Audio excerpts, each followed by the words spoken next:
The goal of part 1 of this video is to make the viewer familiar with cleanroom design and function, as well as cleanroom types. The types of contaminants that can threaten the cleanroom environment are described. Part 2 describes cleanroom procedures, such as how cleanroom garments are worn. Because contamination is a principal cause of product failure for microchips, it is critical that the persons working in cleanrooms learn what kinds of contamination affect productivity and how to assure that an optimum manufacturing environment is maintained.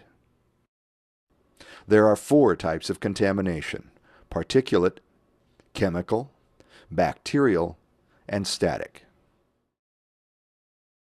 Particles of dust, much smaller than the human eye can see, may cause semiconductor device failure.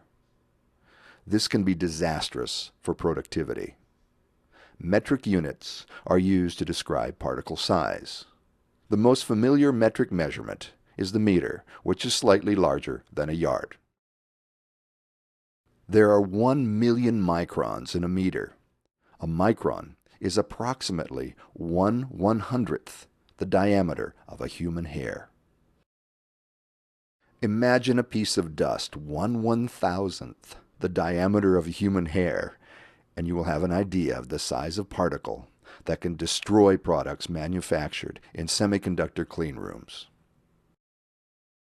Particles can come from the manufacturing area, the products being manufactured, the product containers, the process tools, and the cleanroom personnel. The 2 ways of measuring particle contamination in the cleanroom are density and size. Density is the measure of how many particles are present in the specified volume. Historically, for cleanroom applications, density is based on measuring the number of particles in 1 cubic foot of air. The most sensitive products are manufactured in cleanroom environments where particle density is very low. As the measure of particle density goes down, the allowable particle size also decreases. Particle size is expressed in microns. For example, in a Class 1 cleanroom, there may be no more than 1 particle larger than 0.5 micron in a cubic foot of air.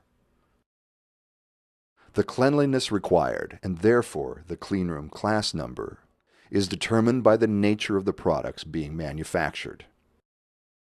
Fabricating semiconductor devices involves the addition of very thin layers of materials that are etched into fine patterns that have extremely small dimensions. Even an extremely small particle can cause semiconductor device failure if it falls on a critical area of the circuit pattern. Therefore, semiconductor manufacturing demands extremely low contamination levels and the cleanest manufacturing environment available.